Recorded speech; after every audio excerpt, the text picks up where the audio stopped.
welcome back. You may see that we have a familiar face. It's Brendan. Say hi, Brendan. Hi guys, how are you doing? He's been gone for a while, but that's all right. Don't mind the motorcycle sounds. It's too warm to close my window, so deal with it.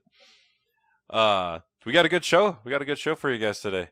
It is going to be talking about the Falcon and Winter Soldier season finale, and then we have Bad Batch that just came out. It's Star Wars month, guys. It's Star Wars month. Star Wars month. This is the May. This is the May. Yes. Well, without further ado, who would be willing to give the Falcon and Winter Soldier season finale summary? I'll do it. Go for it. They won. Congratulations. You must be very proud. Does anyone want to give a slightly more in-depth version? Just slightly, not a whole lot more. If you want an in-depth version, put it below. Here, I can do it since I haven't been here in a while. Yeah. Pick up Good the idea. slack. Pull your own weight, jeez. Oh my goodness. Yeah, I regret it. So in the last episode, Falcon finally gets his outfit, which is really cute and everything. I think there's too much white on the neck. You can't see you can see the top of his head, and I don't like that. But, the episode was okay. Action was decent. I do think his fight with Batroc was kind of cool, but he could have just left at any moment. It's just like little things like that, a little weird. Well, they caught the bad guy. She was actually shot. Sharon was the bad guy too. And in the end, Falcon, he talked to The GRC. Yeah, the GRC. Yeah, he lectured them on how they should do better, but didn't really give them any solutions. Or say what they were doing wrong, other than calling people names. Yeah, it was very. Yeah. But they won. Yeah. Like my summary said. Yeah. I didn't really like it. That's my take on it. I felt it was a little too. It didn't make sense. Felt like a lot of dumb decisions. Bucky was dumb at the last episode, and Falcon just lecturing everyone was kind of annoying. But Yeah, I have mixed feelings on almost everything in the finale. Like, I don't love the idea of Sharon being being the power broker, but I think that could be really interesting. But when she just starts doing a really cliche monologue to reveal, yes, I was the power broker, I'm like, oh, okay. Or, the dynamic between Carly and Sam was really interesting until they started saying stuff like, don't make me kill you, I'll never stop fighting. Or, the speech that Sam gave to the GRC. I really liked when he's saying, like, hey, I'm a black Captain America. My power is to believe that we can be better. To show that, hey, America used to be bad, but we're not anymore. So I think we can do that in everything. But then also saying, hey, be better. It's not that simple. Actually, it is. Wow, it is. Thank you for helping us out. We would have never known that you can be better by being better. Or John Walker, his big moment of like, do I go after the Flag Smashers or do I save the people here? And he decides to save the people. It was a really cool moment until no one was like, dude, you just killed someone on camera like yesterday. We can't really be seen with you. They're just like, hey, thanks for the help. Let's keep going. No one acknowledges the fact that it's a little weird. Yeah. Overall, and like Jed was saying, I agree. There are mixed emotions because I liked that John Walker moment very much. I liked his progression as a character overall, and I'm excited to see what he'll do as U.S. agent. But as far as finales go, it wasn't disappointing. It just felt like we were getting lectured about something that we didn't need.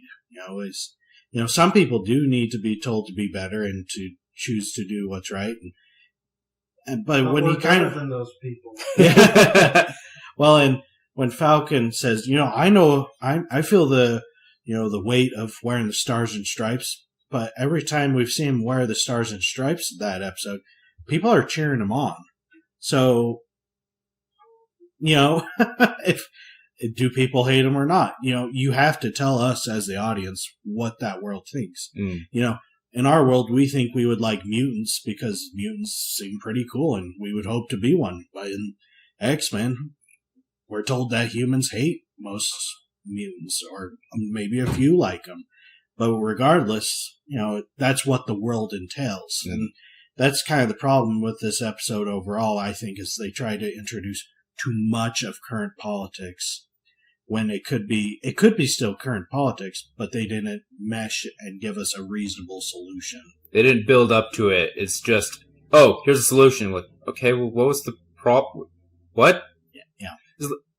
I hope that Loki and other Marvel shows moving forward don't have this problem. But so far, looking at WandaVision and Falcon and the Winter Soldier, we've had two really great shows, and then at the end, we just say, is building up to that?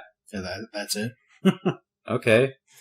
Almost feel like they would have been better off with a Jack Sparrow quote. The problem isn't the problem. The problem is the attitude about the problem. Yeah. And that would have been so much better than saying, be better. Yeah. So, you find yourself in a terrorist attack. Yeah. For me, the big thing is just that the beginning of the show is really awesome, right? It begins with Falcon basically killing everyone because they're bad guys, right? And it's a hostage situation. They've killed people. But then by the end of the show, he's like carrying a terrorist in his arms as if it's, she was a really good person or something. It's like, I don't see you doing that for like Batroc, the Reaper. Yeah. And he's pretty much the same thing as them. I mean, they worked together for crying out loud.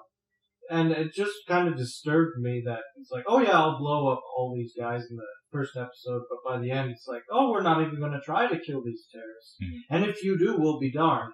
If you do, it obviously was not the right situation with John Walker. But the fact that they're just like, oh no, we'll just capture everybody. I'm like, why do you guys have weapons in the old Avengers movies if you're not going to use them anymore? And you're just going to kick people like this. Kicking people's not going to stop anybody, especially if you're the freaking Falcon. What I did like about the finale is that we got to address Isaiah Bradley's problems. And that was really good. It was a nice moment where he took him to the Smithsonian and it's like, hey, yeah, America has had issues and it will continue to have issues, but you know what? This isn't an issue anymore. And you have a place and, we recognize your sacrifice and everything and here's your monument. Versus, the Falcon, as we already discussed, his speech was mixed at best. Well, honestly, it sounded something like you would hear a proficient high schooler or even middle schooler write. Trying to inspire their peers and, maybe a group of, even teachers and things like that, like a student council or something, uplifting and we need to be better, but it's open rhetoric, it doesn't provide any solutions to the problem. It's just platitudes. Yeah, platitudes, exactly. And you look at Carly, what could have made her better as a villain is if she was the sidekick to the main villain. Because, if she's recognizing what she's doing is wrong, but is still doing it because she feels it's their only option, that would have been more plausible as a character. And I think that's something I've discussed with these guys off screen is one of the biggest faults with this show is there is no one big villain. Or you could argue it's America, but then again, it isn't because America, can be better. And that's what Sam tells America to be, I guess. But there is no main villain. There's no Agatha. There's no Thanos. There's no Malekith or whatever. I'll take a Malekith over nothing.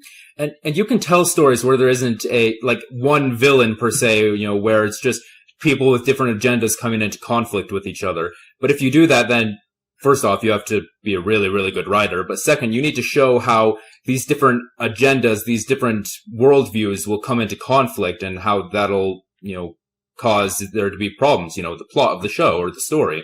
But here it's just, oh, well, sure, they blew up people and civilians, but it was for a good cause.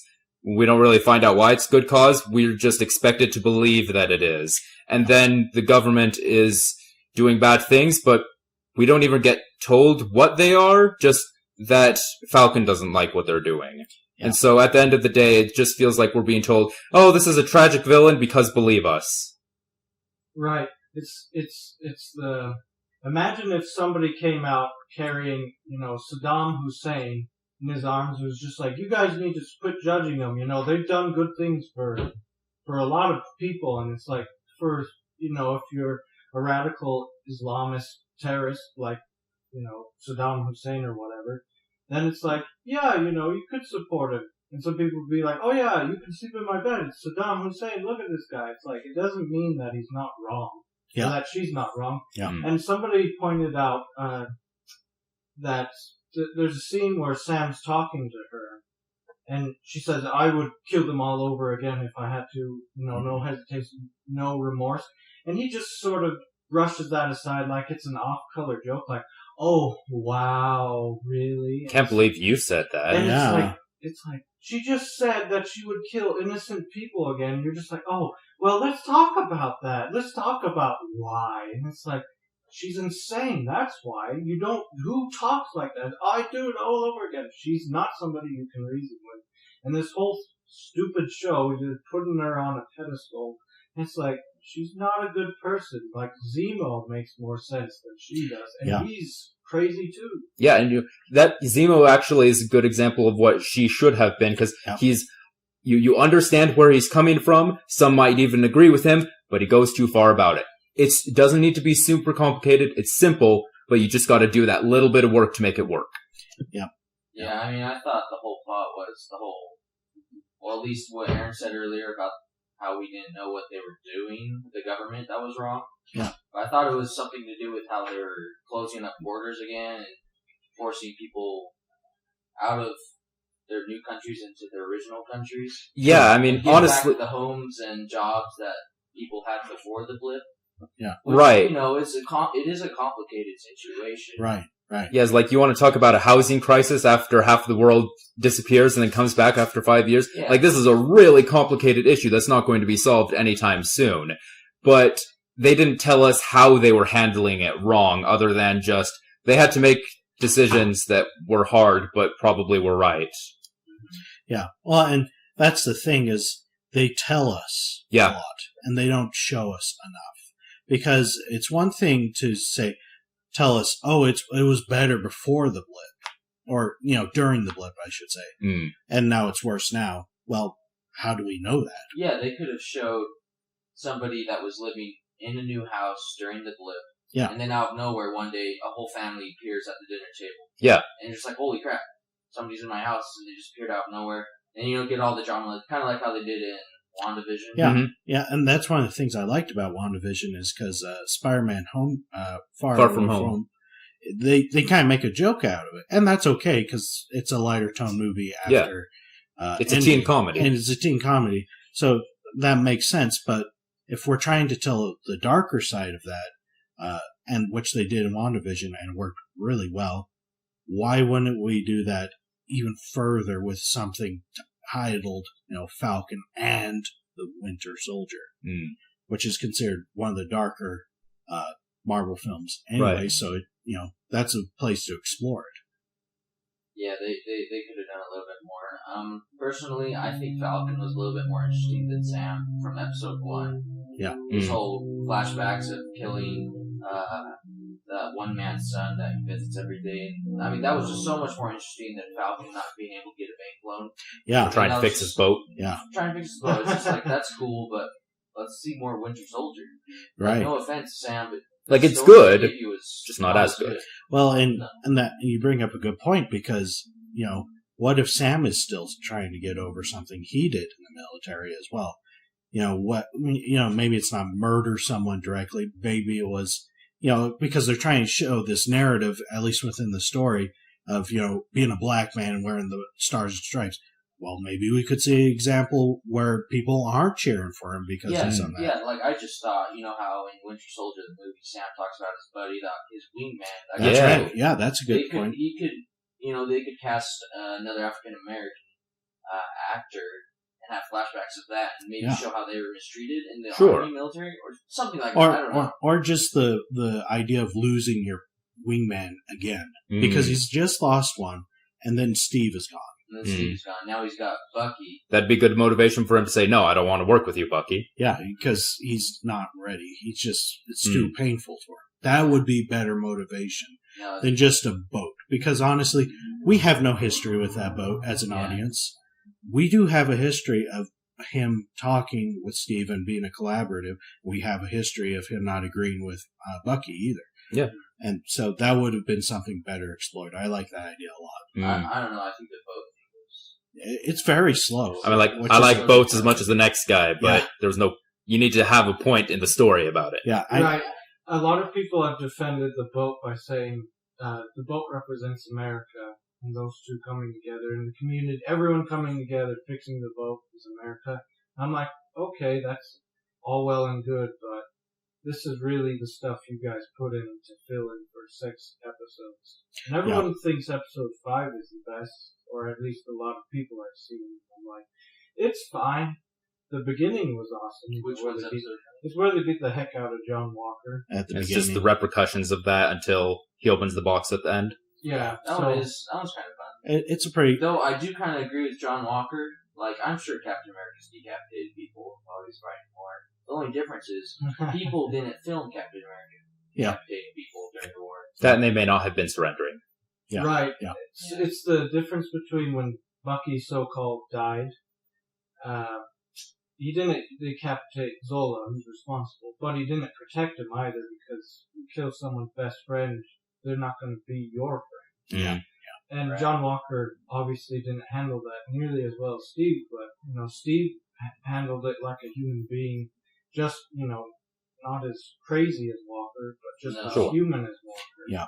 I think my ultimate takeaway from the show, and this is, I obviously knew where it was going. I knew they were having Wyatt Russell be John Walker, and that Falcon would eventually take the shield. My takeaway from this, because I'm a big Captain America fan, is that there's only one Captain America. You give it to John Walker, it's not going to work. And for me, the Falcon as Captain America doesn't work, because it's just the Falcon with the shield. Nothing has really changed. It's just the Falcon with the shield now. And I'm like, nobody should stop him, obviously. And I don't think anyone was stopping him except for his imagination. Yeah. But ultimately, there's only one Steve Rogers. It's sort of like that part in Spider-Man where he's like, you've been like a son to me. He's like, I've been a father to you. You be a son to me. He's like, I had a father. His name was Ben Parker. So he's like, both of these guys are like, oh yeah, I'm Captain America now. Be loyal to me. I'm like, I had a Captain America. His name was Steve Rogers. So I get where they're going. It makes sense that it's going, but it's sort of like with Professor Hulk. That makes sense. Not my favorite thing, not my favorite arc from the comics, but it makes sense. And same thing with Sam. But if I could have it my way, obviously Steve would do it forever, but he'd never be happy. Right. I feel like, one of the purposes of this show is to kind of get people on board with Sam as Captain America. And I can only speak for myself. I definitely am on board with him as Captain America in universe. I totally buy, his transition from Falcon to the new Captain America. But an out of universe perspective, watching it as a fan, he's always going to be the Falcon for me. And there's nothing wrong with that. I love Falcon, but it's just that he's not Captain America. Well, and Steph brings up a good point. He's Falcon with the shield. It's like saying Iron Man with his bleed tech suit.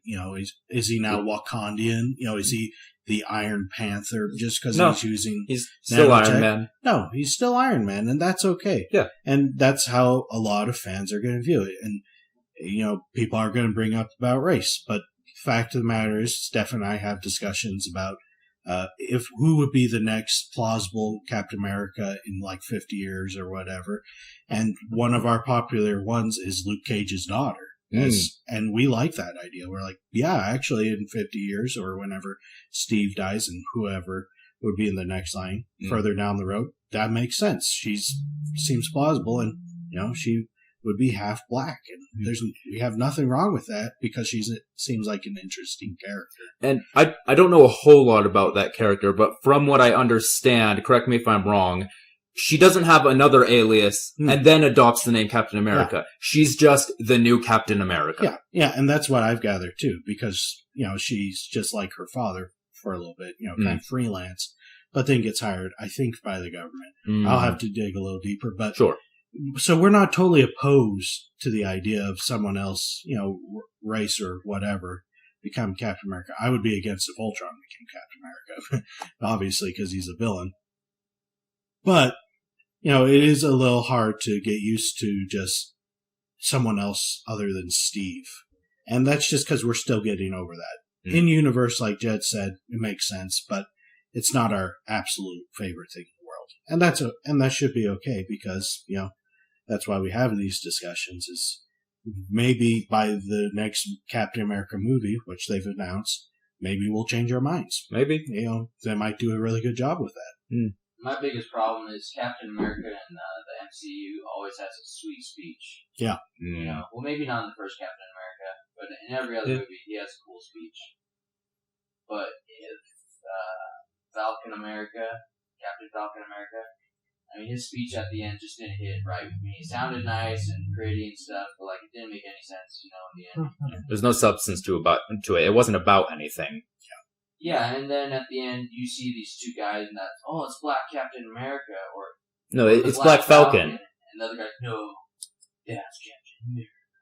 Just I just didn't feel it. I wasn't on board. I wasn't like, oh yeah, that is Captain America. I was just like, yeah, that's a guy that's. It was too Hallmark for me. Things. Yeah, it was a little bit Hallmarkish. Yeah, I think Robert's right there, because the reason we believe any superhero. And I'll even change it to actor. The reason we believe, Andrew Garfield as Spider-Man is because he does something Spider-Man would do. And that's the problem, is just because you have someone else say, oh yeah, this person is this, well, but he has to earn it more. Now, if he did something, not that what he did wasn't heroic, it was very heroic, like he always does, but if there was something even more, just a little bit more of Steve. It does. I'm not saying it has to be Steve Rogers, but just something that would resemble Captain America a little bit more than just the shield and costume. I think that it could be something that the audience will just figure out. No one has to say it in the picture. It's just like, yeah, that is Captain America. That brings up a fair point, because everyone is willing to scrutinize John Walker and say, "Have you jumped on a grenade?" But nobody scrutinizes Sam. I guess it's because Cap gave him the shield, but at the same time, has he ever... when he debuted, he made the sacrifice play by going out of his way to help Steve, but overall, has he flown a ship into the ocean? Or has he laid down his life for his friend, to reach out to a friend, to get through to him? So... if it's just by virtue of Steve giving it to him because he's a good guy, and I think he is a good guy, fine. But it's, as Aaron is saying, and I think that's the point, is it's not the same. And I don't think it will ever be the same. It will always just be the struggle of, well, I'm a different race. And for me, that's just not that interesting. I'm like, that's your excuse for not stepping up? Okay. You've worn the stars and stripes your whole life up to this point, so what's the problem now? Yeah. Honestly, I feel I think a lot of the stuff was imagined in his head, because his reception was pretty warm when he actually did it. I don't know. We'll see how they go with it. But I think overall, all of us have mixed feelings about the show. I didn't really like it a lot. Anyways, Robert.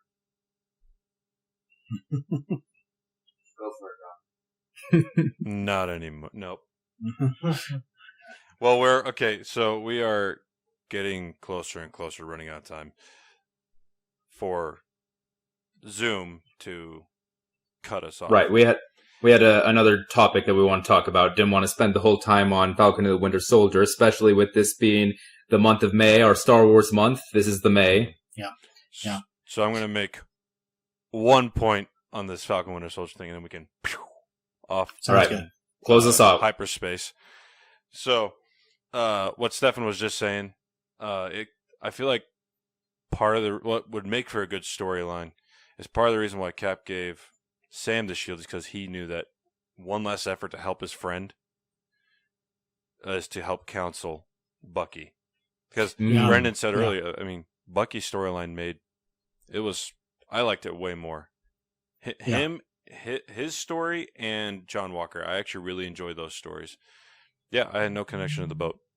But if they were to make it to where Sam was taking up the shield as a way to try and help Bucky, because Bucky, you see him say in, like, what was it, the second or third episode, he's like, if Steve was wrong about you, that means he was wrong about me. Yeah. And I feel like if you were to just hold on to that, you could have made Sam's story a little bit more interesting.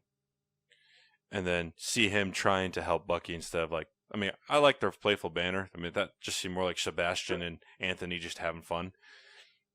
But I feel like as far as storyline goes, yeah, Bucky and John Walker, their stories were better because you had that conflicting feeling versus, like, Yeah. yeah, I know what it's like not to have to get alone. That's rough. Well, right. That's not very Captain America-like. That's just life in general, and Yeah. it sucks. Yeah, and just one more comment about that boat. Steve would give up the boat to help everyone else, and I think that's what it comes down to. Is not that he'd sacrifice his family, because that's what it also represents, but he would recognize it as an object. I mean, he gave up his shield, when Tony was yelling at him, and that's something I kind of feel Sam would do it, but then again, I kind of don't. So, anyways. But yeah, I took okay. the last comment. I'm sorry. They always do this to me. Why? Why do they always do it? You know why they probably do this to me? Because you're not subscribed. I bet if you subscribed, they would probably be very kind enough to let me talk occasionally. Stop cutting him off, like right now. Only you can stop us from interrupting Robert. This is why you need to subscribe, so I can like ditch this show and just let these guys do their work, and I can just pay them, and I don't even have to actually be part of the recording. That would be awesome. I love getting paid. See? I love not seeing your face. And people wouldn't have to listen. And I won't have to sit here and be ridiculed, so please or share if you really enjoy me being ridiculed. And then people can watch and continue to bash on me. So let's go ahead and move on to people with similar names like Bash and Dash and Waxer and Boil to Bad Batch. Dancer and Prancer. Did we want to do that what if that we were talking about Bad Batch? Do we want to start with that? Or do we want to talk about the first two episodes? Let's go ahead and talk about the first two episodes, and then we will take a break, come back, and do our what if, which I know you guys have been looking forward to that. Yes. I can summarize them both quickly if you like. Go for it, because we only have like 10 minutes. So the first episode, we meet up at the Bad Batch during Order 66. I won't bother to go into the details of what Jedi were killed, but it's interesting for Star Wars fans to see Caleb. Anyway, so they go into Order 66, and Crosshair is the only one in the Bad Batch who seems to be affected by the Order 66. And they head back to Camino, where Governor, I guess he's Admiral Tarkin at this point. Yeah. He comes and visits the cloning facility to see if they still need clones for the Empire. And he watches the Bad Batch and notices how they don't follow protocol or orders and all that. But he also notices that Crosshair is the only one who does. And so he imprisons them. And a new clone character named Omega, apparently a female version, is also imprisoned with them. And eventually they basically turn Crosshair into a Winter Soldier. After the Bad Batch escapes, they send Crosshair to get them and Omega. But they escape anyway because Omega's, she's Mary Sue and can shoot real awesome. Just kidding. She's not a Mary Sue yet. I don't think Yet. Anyway, so they escape and they meet up with an old friend, Cutler Quinn, who is one of my favorite clones from the original series. And they have problems getting off the planet because obviously the Empire is restrictive. And there comes a moment when Hunter has to either give up Omega or have him come with her. He chooses to give her up to cut the Quinn and his family because they've already been raising kids. But Omega chooses to stay with Hunter, and Hunter's like, "Oh well, I guess I'll keep you around, kid." And so that's kind of where it's going. Just the Bad Batch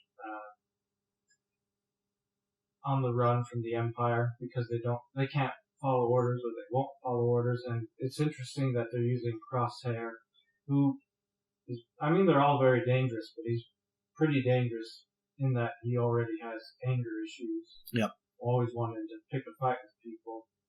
And he has issues breaking orders now. I mean, he can't make a bowel movement without getting permission first. So, overall, the show is off to a good start, I think. Mm-hmm. Yeah. I would say out of, if you're comparing it to its predecessors, aside from Mandalorian, although you could include that, I would say it's got a good start. It starts from a place where, one, you kind of know the characters thanks to season 7 of Clone Wars, but also it didn't feel too cheesy either, which I think was a problem even with the first season of Clone Wars. It was had some serious moments for sure in its starting episodes. I mean, if you include the Clone Wars movie, you know just how cheesy it is. And then Rebels is a little cheesy as well, and that's not a bad thing because you gotta have a lighter tone for kids and things like that to introduce them. And what's kind of cool about both those shows is if you're a kid watching them, you grow and you kind of mature with the show. But with Bad Batch, it starts off pretty dark, which I appreciate because it's acknowledging, those who watch Clone Wars and Rebels at this point are wanting a show that's, a little bit more mature. Mm. And I appreciate that, especially since we just, we finished Mandalorian, which is also a more mature show compared to the start of those other shows as well. So I think it's a good start there, tone-wise as well. Yeah, and it's not to say that this is like a super adult, like gritty, violent thing. There are still, lighthearted, goofy moments, especially with the characters of Omega and Wrecker. Personally, it was a bit too, goofy for my taste, just those moments, but they were just moments centered on those characters. And out of the 2 episodes we got, it was much more in the first rather than the second one. So as time goes on, I do imagine that we'll still see those, but it'll be less. And while I'm not the biggest fan of them, I'm still able to say, yeah, but that's just not for me. I like the rest of it. Yeah. Small things. Yeah. Yeah, but at the same time, we see Hunter in the second episode, he just straight up shoots other clones. Right. And I was super surprised by that, because in Season 7 of Clone Wars, they do everything they could to avoid, Ahsoka and Rex killing clones. Mm. They did kill a couple, but overall, it felt like Dave Filoni was just avoiding that. Right. But in this, it's just Hunter, he just shoots guy in the leg, and he falls over, and as he's falling, he shoots him in the head. Mm. It's just like, oh my gosh, that's pretty cool. You but can... kinda dark. Like, you can justify it, not that it needs to be, justified, oh, this was wrong. But it is a little different just because they've always been a little separate from, what they call the regs. They're not really their brothers. Those are people who, they've always felt like outsiders. But with Rex and Ahsoka, they're like, these are our brothers. Yeah. Mm-hmm. And also, it makes sense like that. they never really worked with clones, Right. their brothers that much. Think about it, they did mostly spec op missions where they go off and do their own thing. Hardly ever did they actually work with their other guys. Oh, and by the way, 5 minutes remains. So Cool. Let's wrap this up. All right. But Well, I guess. I'm glad they went back to the animation art style from the Clone Wars. Just throwing that out there. I like the storyline in Rebels. I'm not a huge fan of the animation of Rebels. Yeah, the background stuff. And that's something that's something I was always say is, especially with Clone Wars Season 7, is they take the best of both worlds, where they do have more of that style, but then they also take the artwork that you would see in Rebels, like in the background, which is something Jed really appreciates. The landscapes were beautiful. Yeah. Oh, They're more detailed. Landscapes are awesome.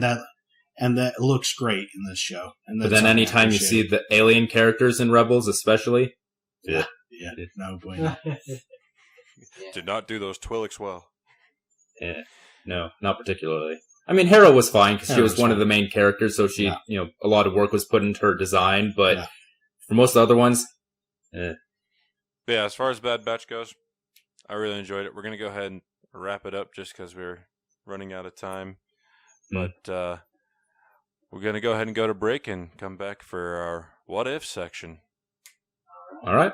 Sounds good. See you on the other side. Welcome back, everybody. Little bit of different arrangement. I moved my monitor and camera, so I'm going to be looking, instead of upwards, I'm going to be looking sideways. So, yeah. Welcome to What If. It's been a while since we've done this.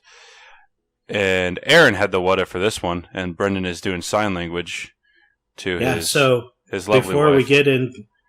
before we get into the actual question, we have a little teaser for a little transition we're going to do for it, and it's going to be by Grace. So go ahead, Grace. We're doing that now? Oh. What is your what if? I like it. There you go. Yeah, That's I going like to it be. too. There's going to be a little bit more to it, but that's just a little teaser for you. Thank That's you, the Grace. jingle. Yeah, that's the goal.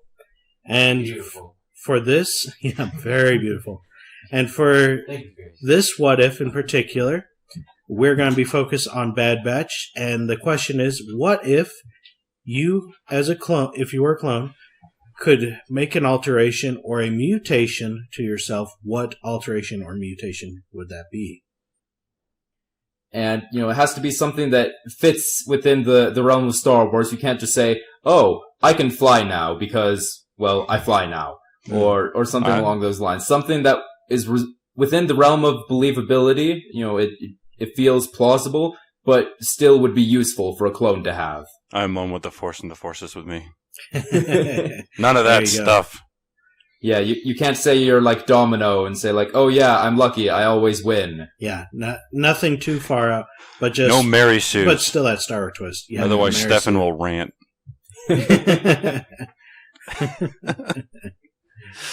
All right, public all right. wants So you. I figured since it was mine, I would like to start if that's okay. And if I was a clone with a mutation, a desirable mutation, I would like to have one where maybe a little splicing was done with the Zillo Beast, actually. So I'm not going to make it ridiculous and say that my clone would be, completely lightsaber proof or anything. But I would say smaller blasters, be more resilient to that. And maybe the bones would be a little extra thick. So I could, if he had to punch his way out of something or punch a bunch of droids, he could do that. But, there would be a limitation because he would be a little slower than the rest of the group. But he also wouldn't need as much armor, so... Still a far more durable clone. Yeah, a lot more durable than your average human or clone in general. So that's what I would have as an alteration. And, not too excessive because that's no fun if they're lightsaber proof. What do you do? I guess you could gas them or something, but, but that's what I would do. Does anyone we have a volunteer to go next? Sure, I just thought of something. Something you could do is, this probably wouldn't happen in the Star Wars universe, but it might now, because we can see the Kaminoans are kind of getting pushed away again from the Empire. But if the Kaminoans were to team up with the witches, I know they're mostly wiped out, but as we have seen from Jedi Fallen Order, there's at least one left. If they were to team up with her and just kind of steroid the crap out of, a legion of Jedis, or not Jedis, clones, kind of like how they did with Savage. They just made him way stronger, took all his abilities and made him way better. I think that'd be kind of cool. So kind of a Savage treatment then. Yeah, Savage, witch, steroid enhancement. Cool. It's like a clone Night Sister Captain America. Yeah, Exactly. yeah. That would be pretty cool. And, they're loyal to whoever touches their forehead or whatever, Yeah, That's yeah. pretty useful. Yeah. No, And it that's fits with the fun. clone motif, yeah. Mm-hmm. So that was mine. I think I'll go next. I don't know if this one would be too overpowered. To me, it feels kind of halfway between Hunter and Crosshair. Just have them have kind of like Daredevil's senses where, like the echolocation, he knows where things are around him at all times. And so, a trained clone with that basically becomes John Wick. Knows where everyone is, can make a headshot basically at any time. Man, that was going to be kind of similar to mine. All right, I'll have to think of someone else. Because mine was going to be like sensitive touch, where he can kind of feel where people are at. So if you think of, not to like switch series, It's but like like, Toph. Toph. I was going to say Toph from Avatar Last Airbender. And Stefan over there with his glasses. Oh, yeah, I can. Oh, there they are. Yeah, Toph. I would imagine Toph would be a good example of this sensitive touch. Yes, because we all know Toph is well known for being sensitive. Very sensitive. But she is known for touching. All right, I'm going to have to think of something different now. Stefan, you got one? Yeah.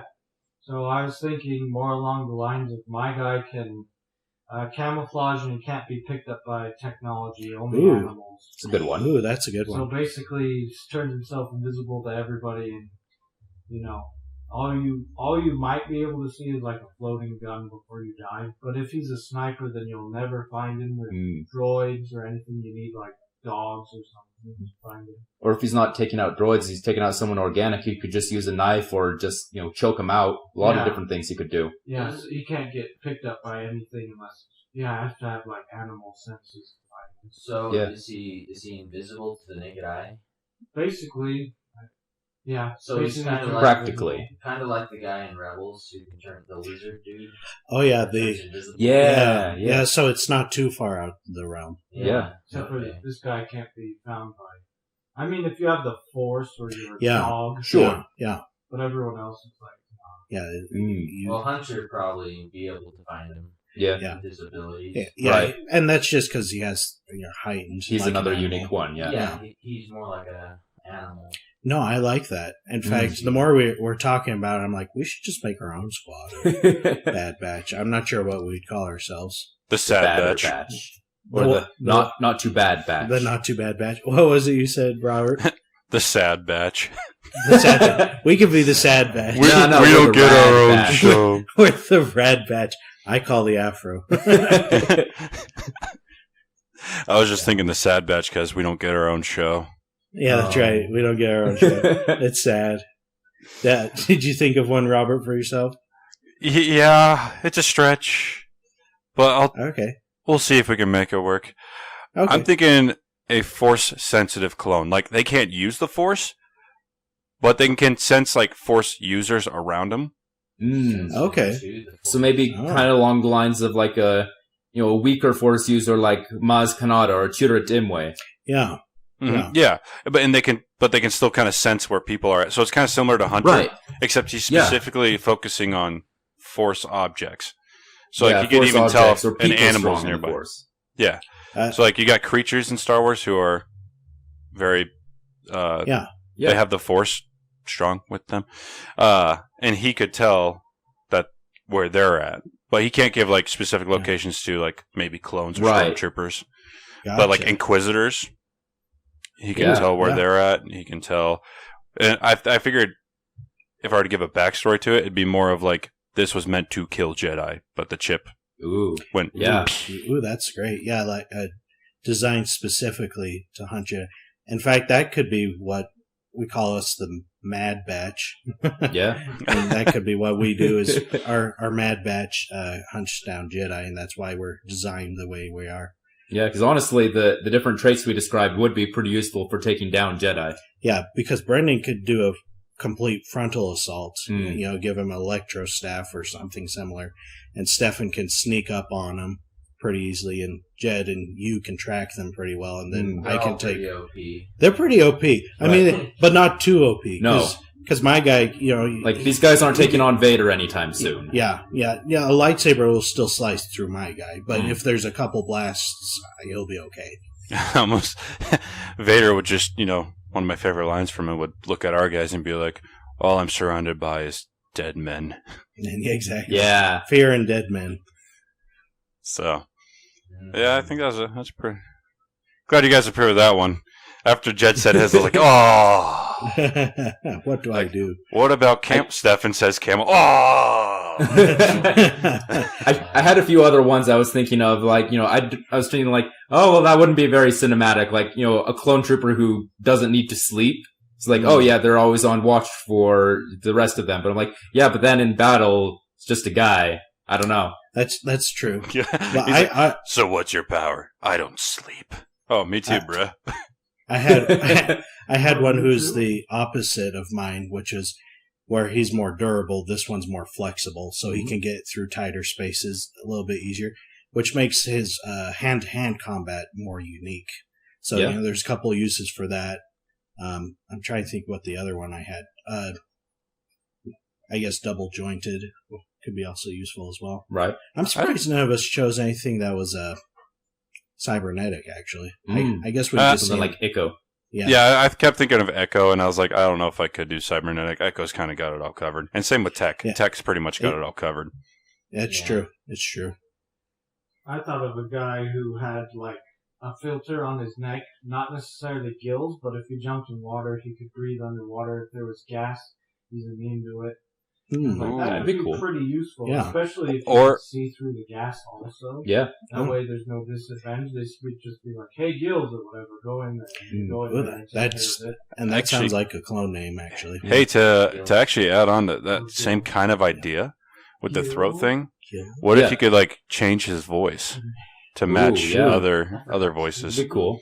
Oh yeah, in fact, that would be something. Maybe just another ability with that. Right. That could be really useful. Call him Like Changer. Droid or Yeah. Or I was thinking like maybe a guy who's like Taskmaster in Marvel, he sees somebody do something, he's able to do the same thing as them. He has, photographic reflexes. Be cool as a clone. That'd be dangerous. I'd make him an ARC trooper or a public commando in a heartbeat. Yeah. Right. Yeah. For sure, a Jedi Hunter or something. Mm. Yeah, no, all these are great ideas, guys. I'm glad we were able to keep it within the realms pretty easily there, I actually. also thought of a hybrid squirrel clone man. Squirrel girl. Well, Squirrel even better, boy. he's like the Australian squirrel. I forget what they call it, but he's just got the Flying little squirrel wings. things. He got skin, in his armpits, and he jumps. And he That'd be glides. terrifying There's, looking. like no cliff. He just jumps and he's just like, phew. Right. And then he goes around and goes. He can communicate with animals that way. He's pretty useful, and they call him. I was about to call him Numbnuts, but I guess. All right, now hear me out. He can't be played by like the guy who plays all the clones in Clone Wars. E. Bradley Baker. Yeah, it can't be played by him. It has to be played by Patch Warburton. So as he's flying through, it's like, squeaker, squeaker, squeaker. Squeak, squeak, I spot myself some clankers. Rat-a-tat-tat, droid. Don't be jealous, Brendan. Well, the interesting thing with that is that you can have cool superpowers, like not even just in this universe, but like Marvel and DC. Sure. But I've seen, and I've kind of studied this a little bit, people don't really like the stories necessarily because people have cool powers, so that's a big factor. But they also have a good, backstory. They're good characters, good character development. Because, like, for me, I really like Hunter. Yeah. And honestly, his skills, he hasn't really even used them yet. Not very flashy. Yeah. Not very cool, but he's, like, the coolest looking one, and he seems to get the most screen time, and he's one of my favorites out of all of them. Is it because he's a clone Rambo? Yeah. That's a clone man. Not just because of that. Not just because, So, but the that helps. squirrel clone dude could be really cool. Right. He's like, maybe he has like the most compelling backstory out of all of them. He's a really deep, interesting, layered character. Mm-hmm. Who knows? Yeah, like my witch guy, that sounds cool, but like if he's just a witch guy with no backstory, if Savage was just a big muscle head that'd be pretty lame. But Yeah. we know his backstory. We Mhm. know he had a brother, and he ends up killing his brother because he has no control over himself. You know, it's so Squirrel Guy could work. Yeah. So that was the conclusion that Squirrel Guy would work. It's like, give him a good backstory. It's like, he loves nuts, but his wife's allergic to nuts. So who he is has affected his whole life. Yes. But he's learning to accept himself for who he is. There, now Numb Nuts is perfect. He's Every close. nut counts. So yeah, that's our own batch of deviant clones. You know, go ahead and let us know in the comments what you think would make good mutations if you were a clone in Star Wars. Oh, and that was for you, by the way, Emily. That was for you because you requested we be more funny, so I was trying to be more funny. If I failed, then I failed miserably. Yeah. Oh, come on, Ryan. No, you did great. You did great. Matter of fact, when I left, I looked over at my recording. I was like, oh, crap. All those spikes are going to be a pain in the butt. But yeah, that's what I need to do for now. That's going to sound wonderful in all our audience's ears. Oh, Yeah. absolutely. Oh, yes. They're going to come back for more. Mm. Which, speaking of coming back for more, stay tuned for Pitch Stop and our next episode. So like, comment, subscribe. Visit our shop, Teespring, in the description down below. And make sure you comment and share with your friends. Comment, what do you think you would want in a genetic clone? And next week, when we do a What If, we're going to be talking about something. So follow us on Twitter, and we'll let you know. Got anything else, guys? Was that a good close? I think that's about it. I think you got it, yeah. Cool. Welcome back, Brendan. Another thing. Welcome back, Thank Brendan. you. Thank you. Great to see you Glad to have again. you here. And we'll catch you Hey. next time. All right. Bye. Bye.